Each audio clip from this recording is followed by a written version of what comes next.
Very good morning to all. Myself, Alpesh Pilar, lecturer in Mechanical Engineering Department, Vallabhbudhi polytechnic Navsari. આજે આપણે basic engineering drawing ની અંદર જ્યોમેટ્રિક construction નામના ચેપ્ટરમાં problem number 4 જોવાનું છે. તો to draw a rectangular hexagon of side 50 mm using T-square, compass and 30 and 60 set squares. એટલે કે 50 mm ની સાઈડનો આપણે હેક્સાગોન દોરવાનો છે અને એના માટે ટી સ્ક્વેર અને સેટ સ્ક્વેર નો યુઝ કરવાનો છે. તો સૌપ્રથમ આપણે શું કરીશું, એક હોરિઝોન્ટલ લાઈન ડ્રો કરીશું જ્યાંથી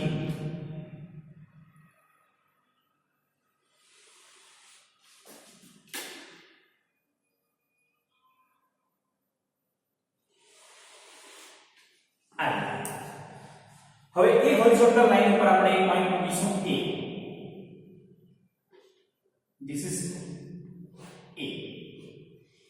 એ પોઈન્ટ ઉપરથી આપણે 50 નું માર્કિંગ કરશું, 50 mm 50.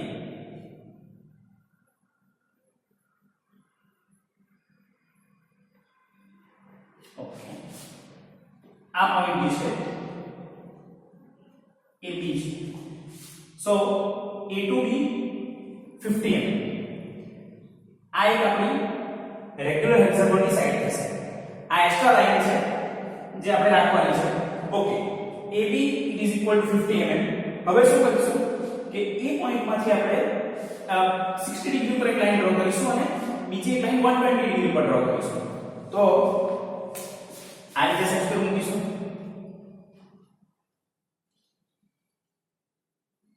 અને 60 ડિગ્રી પર એક લાઈન ડ્રો કરીશું અને એ લાઈનને આપણે ઉપર સુધી લંબાવીશું.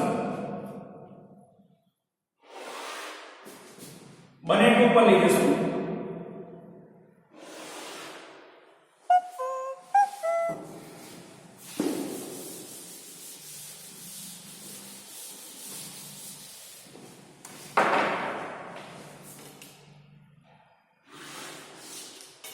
એ પોઈન્ટ ઉપરથી આ 60 ડિગ્રી પર એક લાઈન ડ્રો કરીએ છીએ. This is 60 degree અને બીજી 120 degree પર આ લાઈનને રેફરન્સ મૂકીશું અને 120 degree એટલે આ જે એંગલ થશે આ પોઈન્ટ થી આ એ 120 degree થશે. એ લાઈનને પણ આપણે ઉપર સુધી લંબાવીશું આ રીતે. હવે એ માંથી જેમ 60 ડિગ્રી પર આ લાઈન ડ્રો કરી છે અને 120 ડિગ્રી પર આ લાઈન ડ્રો કરી છે, સેમ પ્રોસીજર થી આપણે B માંથી પણ 60 ડિગ્રી પર લાઈન ડ્રો કરીશું અને 120 ડિગ્રી પર લાઈન ડ્રો કરીશું. તો આ રીતે સેક્શન મૂકીશું અને B પોઈન્ટ માંથી એક લાઈન ડ્રો કરીશું 60 ડિગ્રી પર. એ લાઈનને પણ આપણે લંબાવીશું.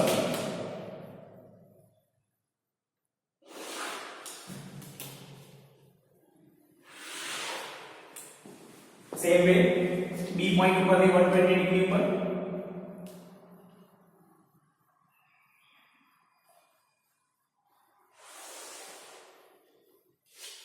આ લાઈનને પણ લંબાવીશું.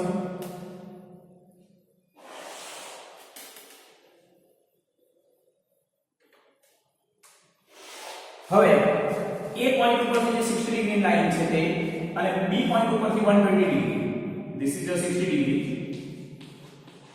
ये 120, this also 120 degree.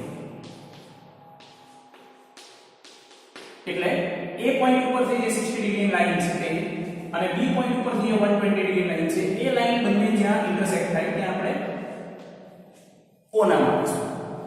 ત્યારબાદ આ O પોઈન્ટ ઉપરથી આપણે એક હોરિઝોન્ટલ લાઈન ડ્રો કરીશું જે AB લાઈનને સમાંતર હશે. તો એના માટે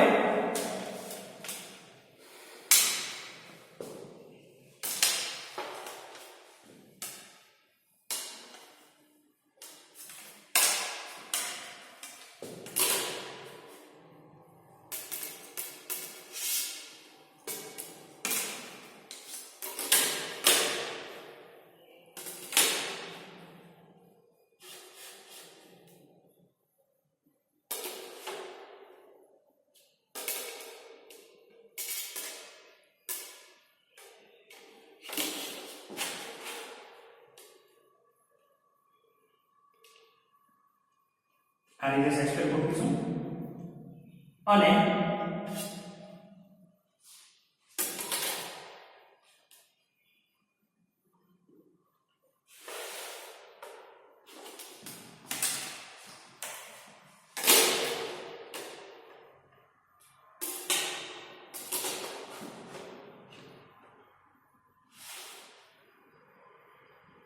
આ રીતે સેક્શન ગોઠવીશું અને આને ટચ કરીને ઉપર લઈશું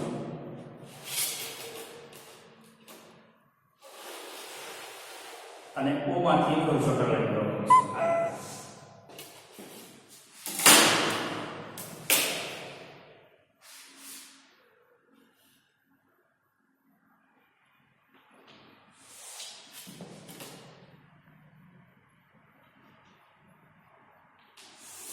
હવે આ જે લાઈન O માંથી જે ડ્રો કરી છે હોરિઝોન્ટલ લાઈન એ જે AB ને પેરેલલ છે, તો એ લાઈન તમારી અગાઉની લાઈન ને ઇન્ટરસેક્ટ કરશે, તો આપણે C નામ આપીશું. આ પોઈન્ટ ઉપર આપણે F નામ આપીશું.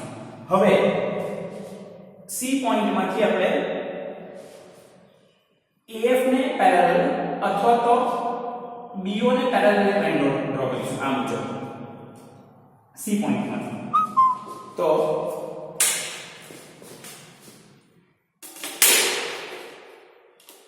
આ રીતે સેક્ટર કરીશું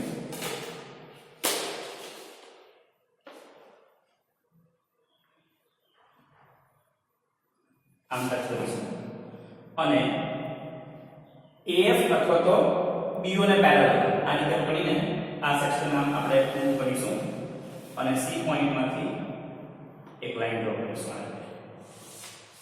હવે આ લાઈનને આપણે એક્સટેન્ડ કરીશું. તો અહીં જે ટચ થાય છે આ લાઈન ત્યાં આપણે D નામ આપીશું. એટલે શું કર્યું આપણે C પોઈન્ટ માંથી AF અથવા તો BO ને પેરેલલ લાઈન સેમ પ્રોસીજર આપણે F માટે પણ કરીશું. તો F માંથી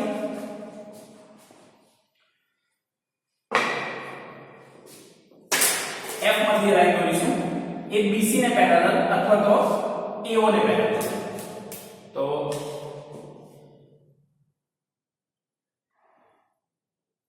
આ મુજબ સેક્શન રાખીશું, આ રીતે ટચ કરીશું અને આ પકડીને આ સેક્શન નામ લખીશું.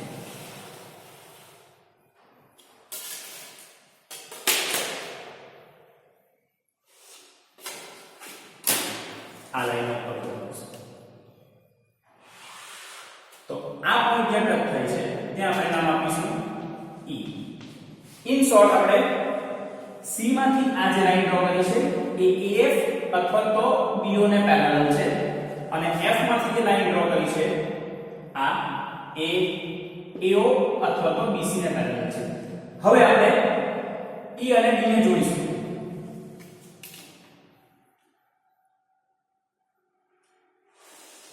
આ બધી પ્રોસેસ આપણે બિલકુલ ઝાંખી લાઈનથી કરીશું. તો ત્યારબાદ આપણને એક હેક્સાગોન મળશે A B C D E F અને E. તો આ જે હેક્સાગોન છે આપણે ડાર્ક કરીશું.